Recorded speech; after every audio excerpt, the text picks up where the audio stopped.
Someday you are going to die. But we already knew that. But did we know when and how? Actually, probably, because we have the data to answer that question. I'm Calvin, a video producer, and today my buddy John, who is a data scientist, is showing off a new tool he made, which breaks down exactly how Americans die at each age at death, which you can also try yourself. In this episode, we're going to be playing around with it live and discussing patterns that we found interesting.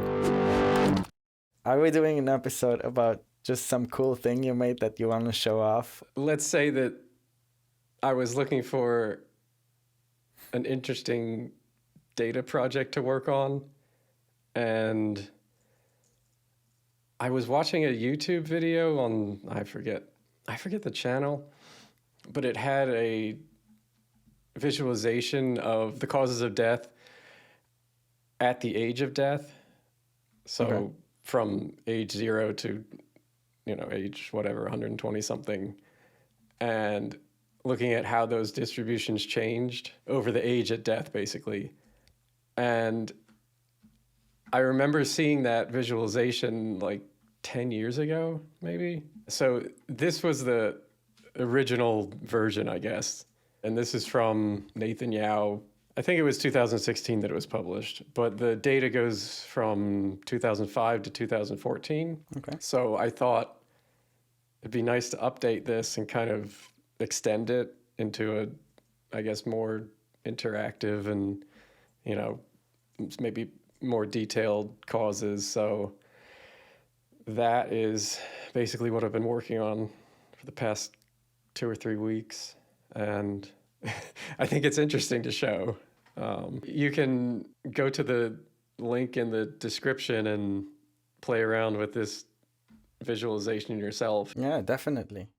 I mean, I had fun playing around with it, so. Yeah, so I have 5 charts in total, and they all look at basically mortality data in the United States. Okay. And the causes of death. So it's looking at data specifically from the CDC, that they track almost everybody who dies. Everybody gets a death certificate, and that's translated into some specific code that is standardized. I'll talk a bit more in detail about what that process looks like.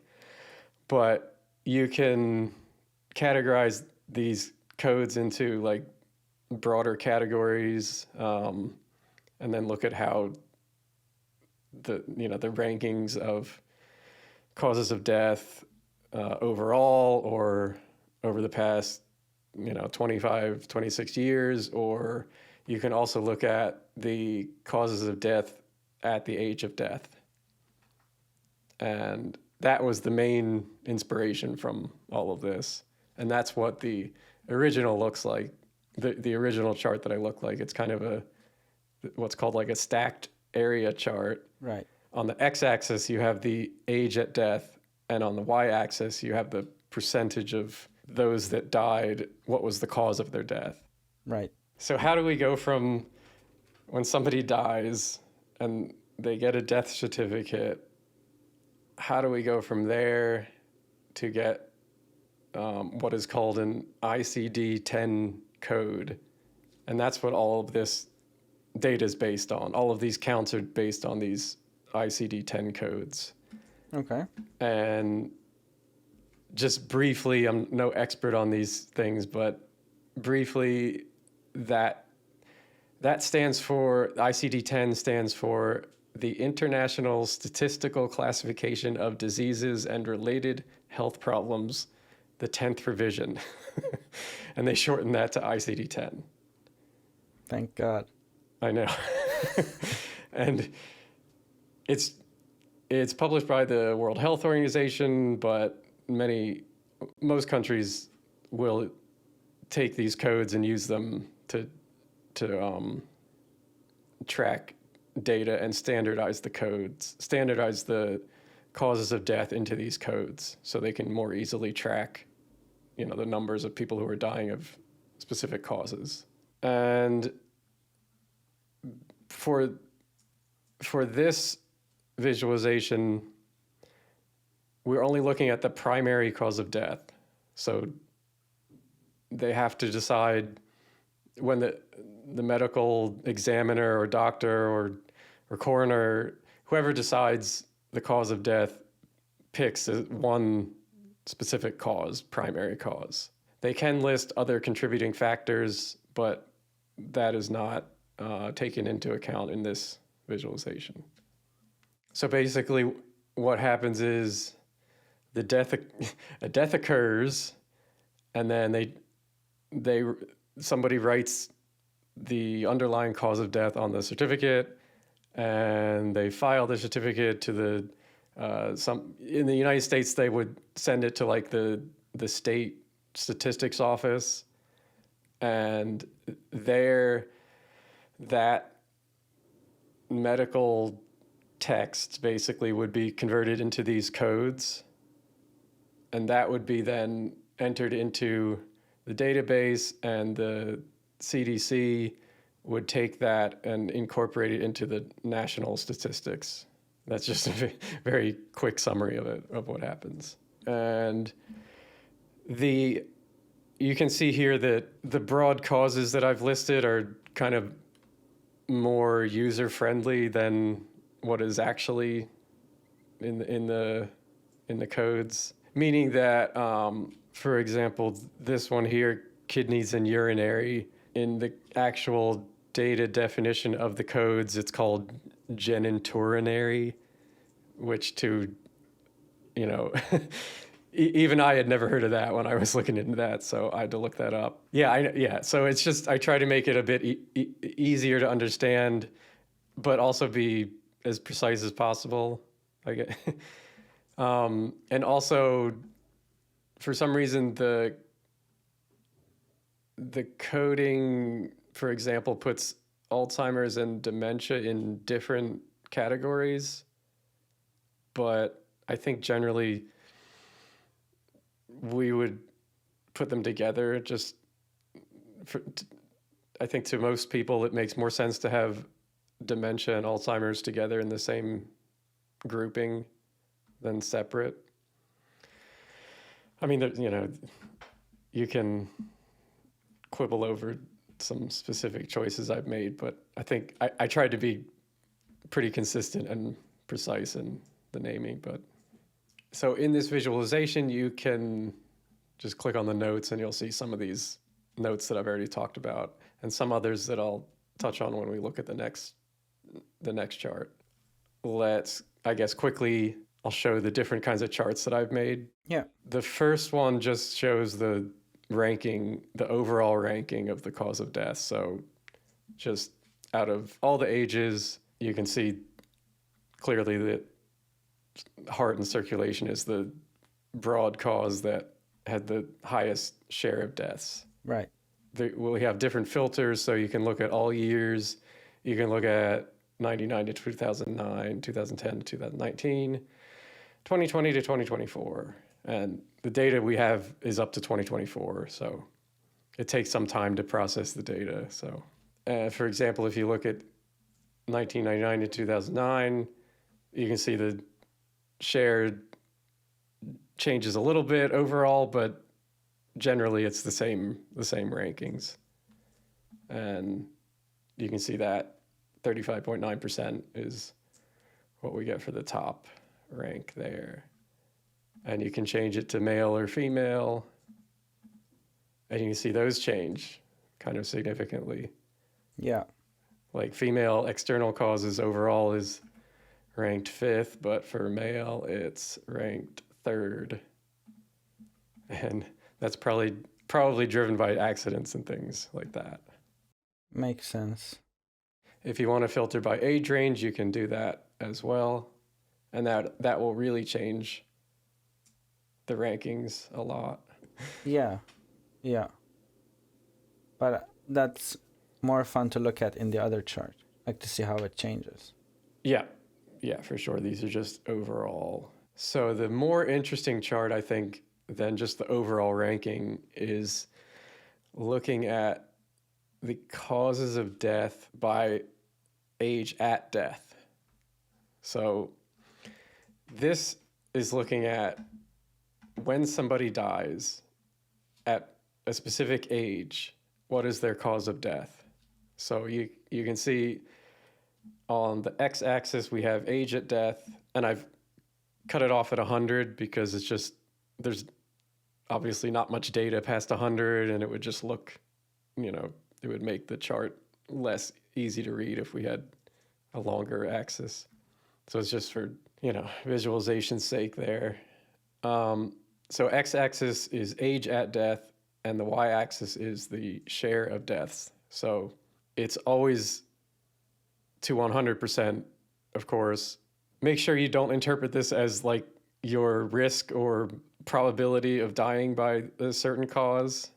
So it's not like at age 20 you have an 80% chance of dying from an external cause. You have a very low chance of dying anyway. So this is just conditioned on if you die. So I find this very, very interesting because you can see there's a very different distribution of the cause of death over the ages. For example, you see in the earlier stages of life, up to about the age of 40 here, you'll see external causes is like dominating the cause of death. But then after that, cancer really increases, and that's the red here. Cancer increases pretty significantly, but also at the same time, heart disease, heart and circulation generally increases. But also interestingly, cancer then starts decreasing, around 75 or so. And heart disease just keeps going, keeps increasing. The common misconception that I had was that cancer is what kills you if nothing else kills you. Mm-hmm. But I learned from this that is not quite the case, because cancer and heart disease, heart and circulation related causes of death start rising around the same age. Mm-hmm. But at some point, cancer becomes less of a concern relative to other causes of death. Yeah, it looks like around 75, if you die, chances are it's less and less likely to be cancer as you get older than 75. And at around that age, dementia and Alzheimer's definitely starts increasing a lot. Yeah. Respiratory too, but that actually comes in a bit earlier. Oh yeah, I didn't notice that. Yeah, around 65 or so. It kind of seems to stay pretty steady throughout, the older ages. It's not like cancer goes down as you get older. It's just other things become a bigger issue, because if you look at the mortality rate, basically just everything goes up. Yeah, of course. You know what else I'm noticing? Mm. The external causes goes up also at older age, which doesn't quite make sense. Mm-hmm. It's not quite external then, is it? What do you mean it's not quite external? Well, I'm assuming that external means things that are outside of one's... Yeah, it's kind of an interpretive thing that it's not like within your body, like a health problem. It's accident, overdose, suicide is included in there, which is kind of, overdose like you are ingesting something, but it's kind of an external thing. It's interpretive a little. But that doesn't really tell me. It's not like an 80-year-old is going to overdose. There are other things in external that, like falls, that would definitely be increasing as the cause of death as you get older. This would be interesting to look in the detailed breakdown. Yeah, so we'll after this chart, we'll look at the detailed causes of death, which will, within each broad cause of death, you can see all the subcategories within them, and that'll probably tell the story a bit more clearly with this. But yeah, let's come back to that. I think there were a few more things we wanted to look at here. I guess one big thing is that it is somewhat different for females versus males, as we saw in the. Oh, I forgot to ask this earlier. Is the difference between male and female like work hazard, or I guess it could also be crime? I would say it's all of that, and that males tend to do maybe more riskier things when they're younger. There's a this is a tangent, but there's a subreddit called Why Women Live Longer. Yeah. Have you seen it? No, but I can imagine. It's just guys doing dumb guy shit. Yeah. It's just, yeah, I think that stereotype is true, generally. Yeah. And let's see, one thing you can see that the distribution kind of changes from the different periods of time. So this 1999, 2009, this and this is looking at males. So you can see the kind of external causes stays higher for longer. Right. I guess if you look at the curve here versus back, it kind of decreases earlier. Right. We will look more into that in the detailed causes. Okay. So one thing just to note about the share of deaths chart, even the mortality rate, if you're looking at the all years and the yearly deaths, because that's an average over all of these years. For COVID only occurs from 2020 on. Right. So of course it didn't exist before that. It started December of 2019. Right. So I don't think there's even one death prior to 2020 in the United States. Yeah. So if you look at this chart, for example, and you select all years and you look at share of deaths, the COVID part kind of skews that a bit because it's only in the last 4 or 5 years. And you can deselect that by shift clicking and then normalize.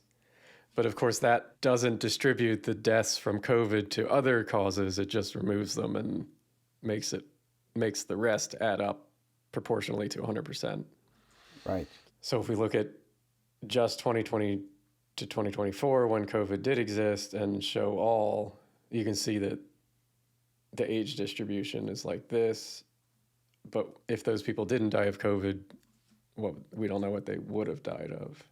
So to improve the accuracy on this, if somebody wants to have a look themselves, you would get a more accurate picture if you're looking at all years to just hide the COVID and normalize to 100, or if you want to include COVID, then to just look at 2020 to 2024.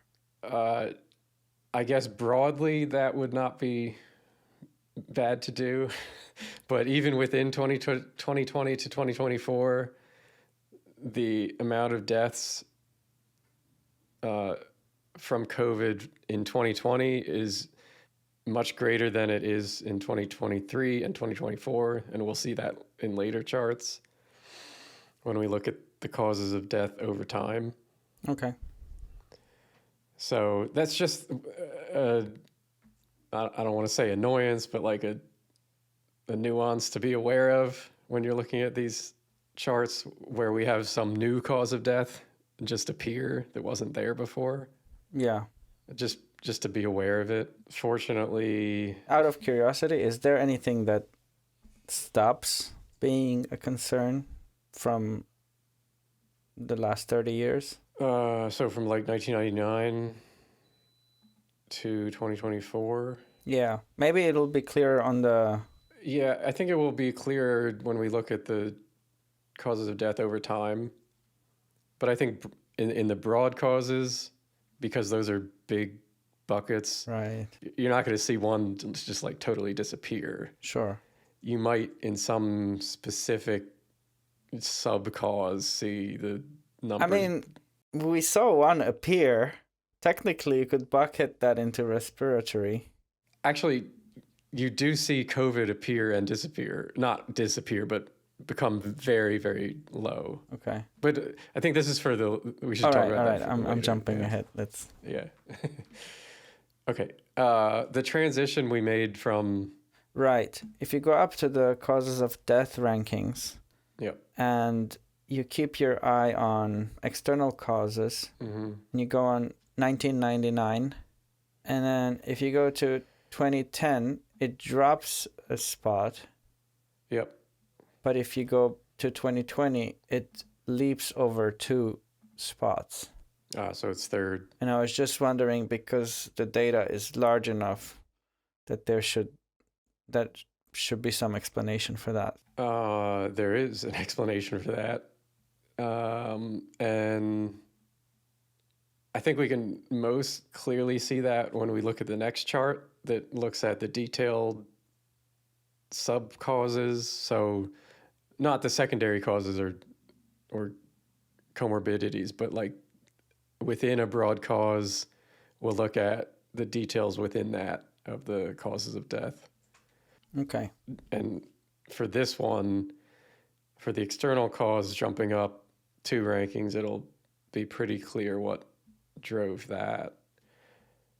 So let's look at that. Actually, let's also filter, so we can filter the age range there. If we look at 25, Yeah. you can see that in this period, 1999, we're looking at about 40% share of deaths, and average yearly deaths 51,000. But then it jumps up to almost 53%. So there's a big increase in that age range. So let's investigate that. Okay. Okay, so this next chart is the main filter now is choose the broad cause. So you have from this list of broad causes, you can choose any of them really. So that's cancer, and you can see all different kinds of cancer. But we were talking about external causes. So you can see within external causes, we have all of these more detailed causes there. And we can look at the different periods. And you were talking about how it jumped 2 ranks from 1999 to the 2020 period. And if we show this, and I would say keep an eye on the accidental poisoning drugs. So that's like overdose deaths. So keep an eye on that. That's this bottom one, the kind of grayish color. Yeah. So this is 1999. I just want to say the y-axis will change based on the height of the whole area. So the max is about 80% here.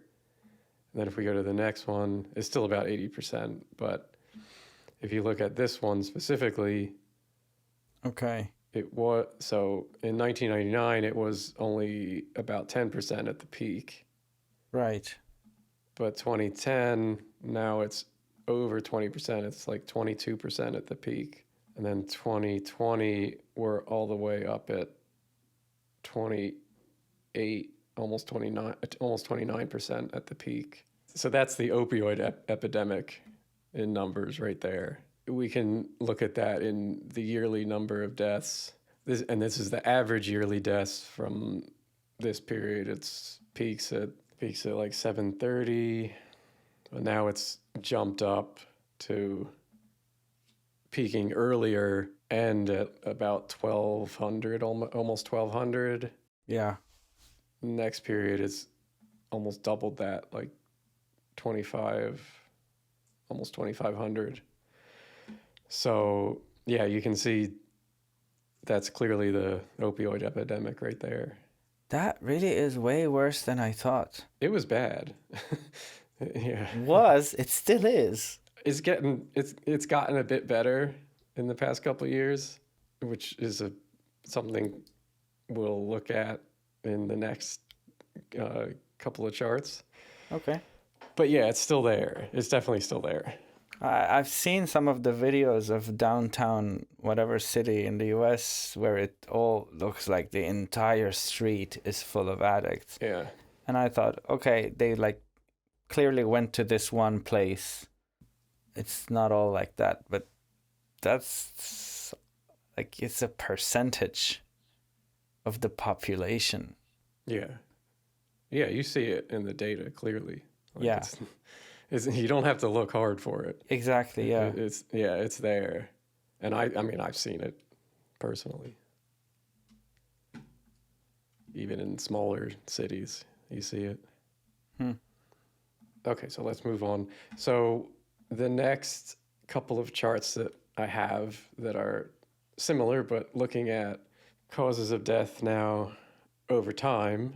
So the x-axis is now year and not age at death. Yeah. And the y-axis is still share of deaths. So of course we have this similar filters and metrics that you can choose. And one thing that will pop out is COVID at 2020, it appears.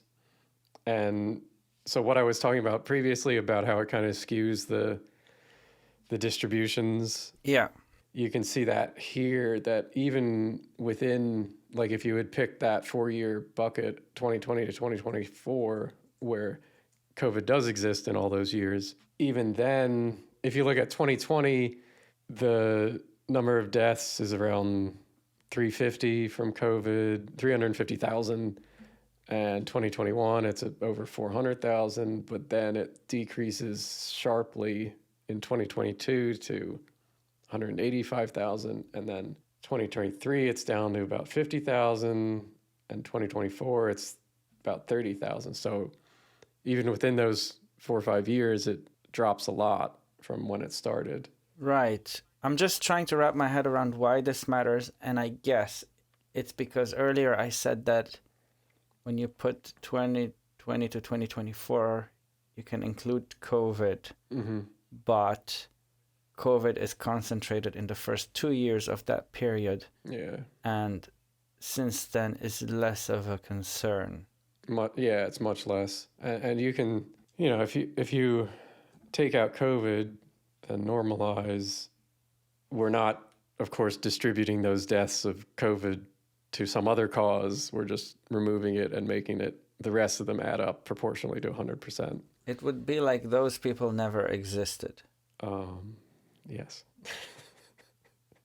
But we don't know, like they would have died of something, so right, because it's hard to... Yeah, there must be some overlap between people who died from COVID and people who died from COVID are probably more prone to certain types of ailments than others. Yeah. And people who got infected and survived it tended to have less comorbidities. Yeah. Or tended to be younger. It's a lot of things that go into it. Right. So. But this is like really... Yeah, you can still look at the broad trends. Yeah, this is really being pedantic. Yeah, it's just to be aware of that. Sure. COVID has an impact definitely for 2 years, and then it decreases after that. The peak that I'm seeing with COVID is 12.1% of people who died in 2021 died of COVID. Yeah. Mm-hmm. That's crazy. It's high. I would have thought it was less. Yeah. I mean, this is the data from CDC. Like, I know there's some controversy over if the primary cause of death was COVID, or are people putting it when they shouldn't have. I don't, I also heard that, there was just so much information going around. And one of the things I heard, and I don't know how true this is that if somebody died from basically any cause while they had COVID, they attributed it to COVID. But maybe the interpretation of that is not in the scope of this video. It definitely is not. Maybe future episode. Uh, I just want there to be like enough time to pass from the politicization of COVID, so we can hmm discuss it Objectively and yeah, factually. yeah. Yeah. That would be nice, but I don't think we're there yet. Really? I don't think so. How small would COVID have to be on that chart for us to? I don't think it's the numbers. I think it's just time. Uh, I think it still feels like we're still. Okay, if you if you just look at the last 2 years, is it going down still? COVID? Yeah. Yep. So 2023, it was about 50,000 deaths. And then 2024, it's down to 31,000. Any idea why? Multiple reasons. We've gotten a lot better in knowing how to treat it. COVID itself has become less virulent, so less strong, and there is the vaccine thing, but I don't know. Right. There's the hat, which probably had something to do with it. Probably did. So yeah, it's like many different things. Okay, just some broad takeaways of this chart where we see the broad causes over time and the share of deaths. You can see that they've really stayed pretty steady over the years. And this is only from 1999, so it's not too far back. But the only thing that I can see that really has decreased is the heart and the causes of death related to heart and circulation. That seems to have decreased in the early 2000s a lot. Oh yeah, that's nice. Yeah, that's nice. Because it is the leading cause of all death. All deaths, yeah. So at least for share of deaths, it has decreased. No, I'm also looking at mortality. I'm on the same thing, but looking at mortality because I feel that tells better. Yeah, I mean, one problem with looking at the mortality rate over time is that if you look at all ages, I haven't calculated an age-adjusted mortality rate. So why would you do that? So if you look at all ages, the distribution of the age of a population, it changes over time. So there are more people living to be older in 2024 than there are in 2020 or 22 or in 2000. So that could affect the mortality rate. Oh. Any way you look at it, it's like there's something there. There's something, yeah. So maybe it's best just like if you choose a specific age range. Sure. Yeah, it kind of decreases. You can see. I think at one point when I go have time, I'll add an age-adjusted mortality rate to this chart. Yeah, let me know if you do. Okay, there's a lot of interesting things in here. I'm going on mortality rate. Mm-hmm. I have it on 45. Yeah, okay. Just to have one group, I thought it's better than to look at all ages. Yeah, I think so. So heart and circulation has gone down a bit. Mm-hmm. Kidney and urinary has gone up. Yeah, that has gone up a bit. I would ascribe that maybe to the increase in obesity and poor diet and just getting diabetes, and then your kidneys shut down eventually. Right. Okay, that makes sense. And dementia and Alzheimer's, mental health, neurological, all have gone up. That is true. That looks like it. Let me just explain why my assumption would have been that across the board there would have been improvements. Mm-hmm. So I'm just looking at the things that went up. Yeah. I mean, obviously the two biggest things have seen improvements. Yeah. Heart and cancer, both of them. Mm-hmm. But everything else increased. I have a question. Yeah. Why does, if you enable everything except COVID, this is probably political. Just- but not intentionally. Okay. Why is there a bump in 2022 or 2021, which basically like tracks with COVID? If you enable and disable COVID while holding shift, Yeah. it looks like it tracks with COVID. Well, you know what happened during COVID? Everybody was stuck at home for a couple of years. And I think that just leads to some strange things happening in the data. I mean, to me, it looks a lot like external causes is driving that mostly, with some infections as well. Oh, sorry, not infections. Digestive system. That's interesting. That's some of it. I mean, part of it maybe is that people just were stuck at home and didn't want to leave or couldn't leave, and Okay. I don't know. I'm just speculating, but yeah, something happened with those couple of years. Yeah, for sure. Yeah. You can see that some of the ones that didn't track with that are cancer. And I think dementia was the other one. Yeah. But That's everything so low, else that but don't look at yeah, anything that's from zero for this age range Yeah. like that. The numbers are just way too low. Right. But cancer isn't. No. Yeah. Interestingly, respiratory doesn't track with it, but it's also very low. It seems to be things related with staying at home. That is the story that makes sense to me, but Right. I don't have like Yeah. clear evidence. Okay.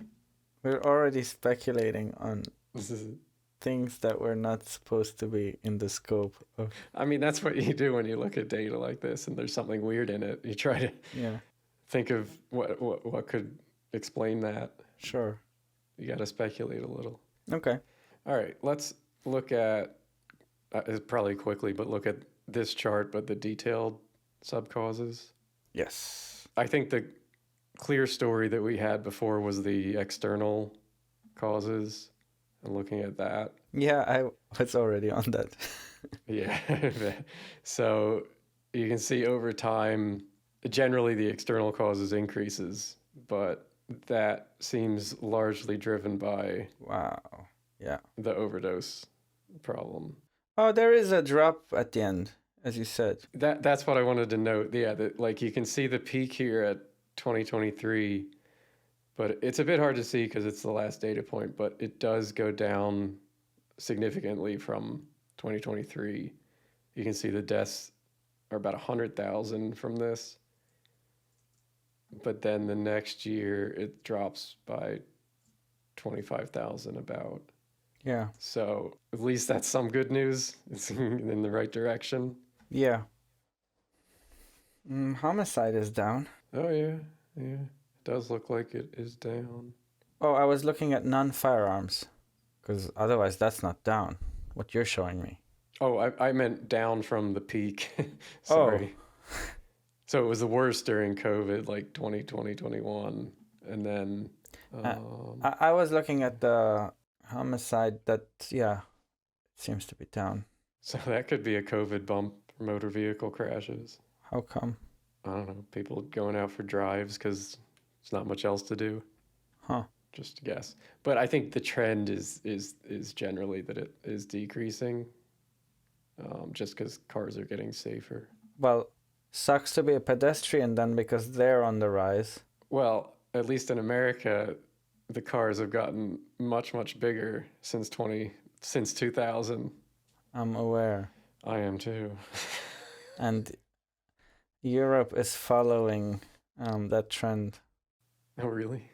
Obviously, it's nowhere near as bad, but... Yeah, you can't even fit our pickup trucks over there. Yeah. They're humongous. I mean, it makes sense that we keep going back to COVID, because a lot of things, especially health and mortality related, in my mind, are like pre-COVID and post-COVID. It's like two eras. There's definitely, there was a big uh, change point, big turning point, I guess.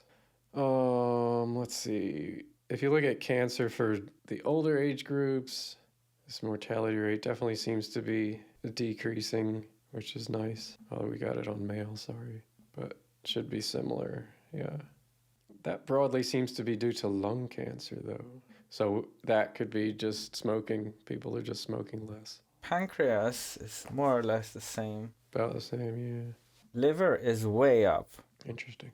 I don't know. I got no explanation, but yeah. Huh. Mostly for older. Stomach has dropped to nearly half, or more than half, maybe. Oh, yeah. Colorectal was one that I've heard is, yeah, a bit increasing. Yeah. But what causes that? It's hard. I mean, it's it's cancer. It's hard to say a specific cause. What is it associated with? Poor diet Okay. is probably at least the one that is in my mind the most associated risk factor for colorectal cancer. I'd have to check to be sure though, but I think that definitely is a big factor in it. Okay. Most of the heart is one category. Well, not most, but a big chunk of it is one subcategory. Yeah, basically heart attack, heart disease. What I'm thinking would have been interesting to see, and I know it wouldn't have been as pretty because it would have been messy. Mm-hmm. Would be the detailed of all, like non-grouped. Right.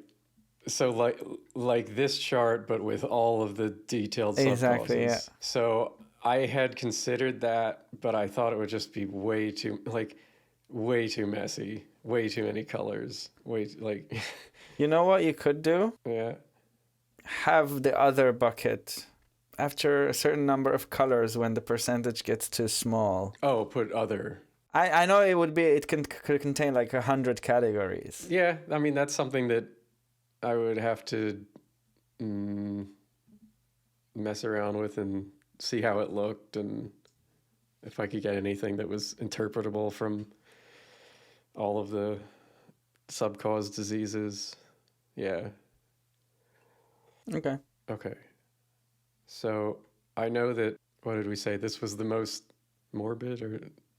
The darkest episode we've done. Right. You were saying this was the darkest episode we've done, but I like to look at it as it gives us hard data on what we can do to try to prevent the largest causes of death. And, generally there are things we can do for almost all of these causes to prevent to help reduce your risk of dying of one of these causes. Obviously you're going to die of something, unless you believe the people who think that AI is going to solve the problem of people dying. If you look at this chart, you can get depressed, or you can say, okay, what behaviors can I do to reduce my risk of certain causes? And you can, kind of prioritize based on, I guess, the overall risk and probability of causes of death over time. So, somebody who's 20 years old is probably not going to die of a heart attack, although it does happen. It's probably some sort of external cause. So it's just kind of knowing what to prioritize and then figuring out general risk factors that you can try to improve. Like all things, it's really basic stuff. Let me guess. Diet and exercise. And don't do drugs, apparently. So, I mean, like the largest ones are basically don't smoke, don't be obese, engage in some physical activity, exercise, have a good diet. I'll throw in, make sure you don't have high blood pressure. Make sure your blood sugars, you're not like becoming diabetic or or something, which is of course related to diet and exercise as well. But also make sure, because heart disease is the number one. I would say make sure you have good vascular health, like you're aware of your cholesterol levels, ApoB levels. Also, reducing alcohol use is probably a good idea. Right.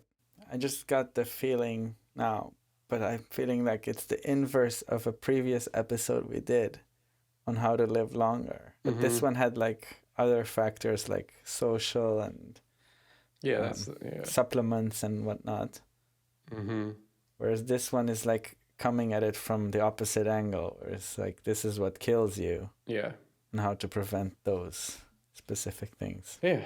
And I think like this is a nice basis to be aware of, because then you can know what to focus on, basically. Obviously, genetics does play a part, and there's not much you can do about that currently. Is that on the chart?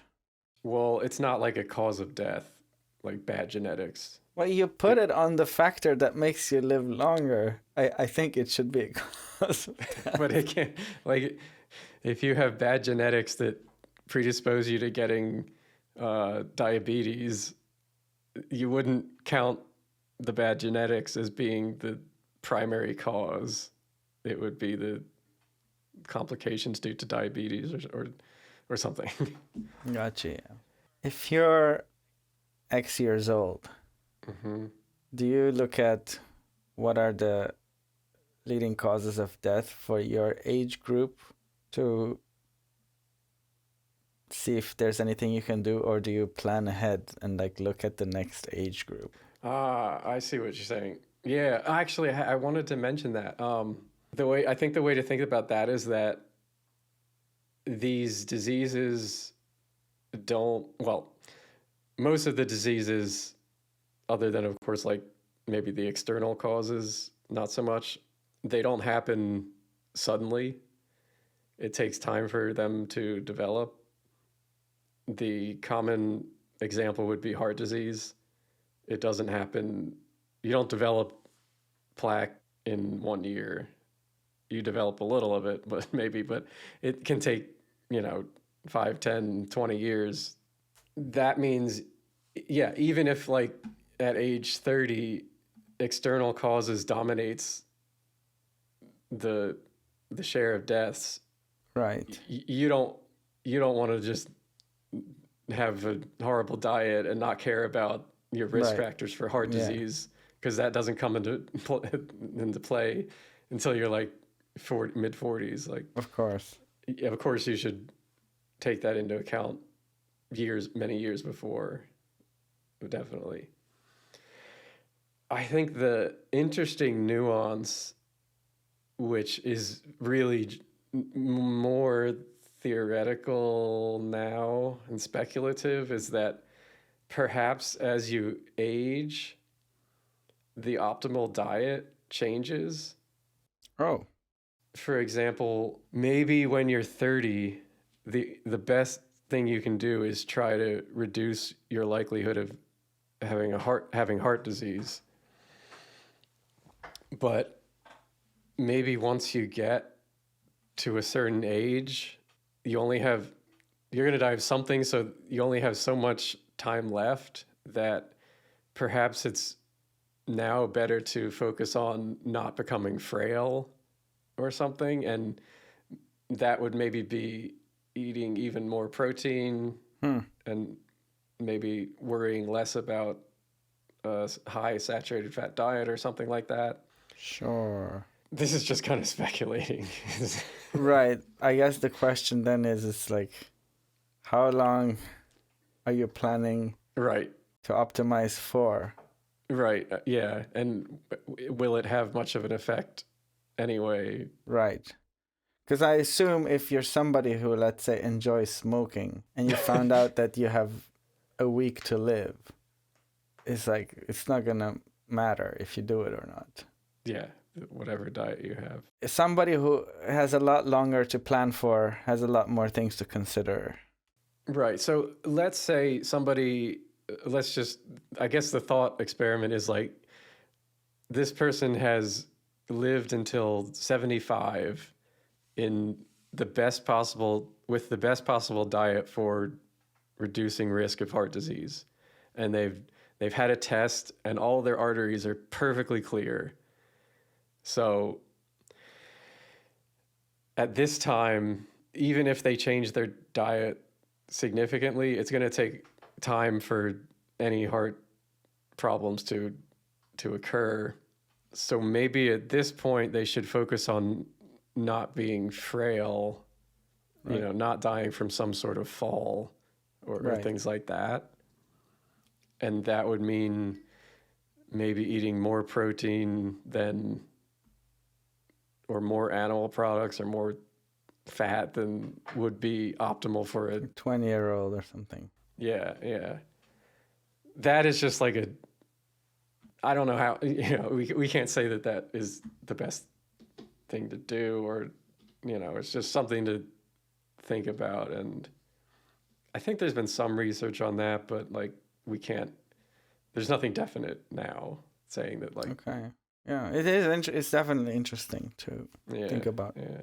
But I think even like with a good diet, there's so much overlap anyway that I'm not sure if you're really getting much from changing a healthy diet to a healthy diet, but focused on some other specific aspect. Yeah, it's not like it's going to change 180. It's just going to be substituting a little bit of this for a little bit of that. Yeah. It's not like sugar is going to become healthy. Right. After 75, you can eat, Yeah.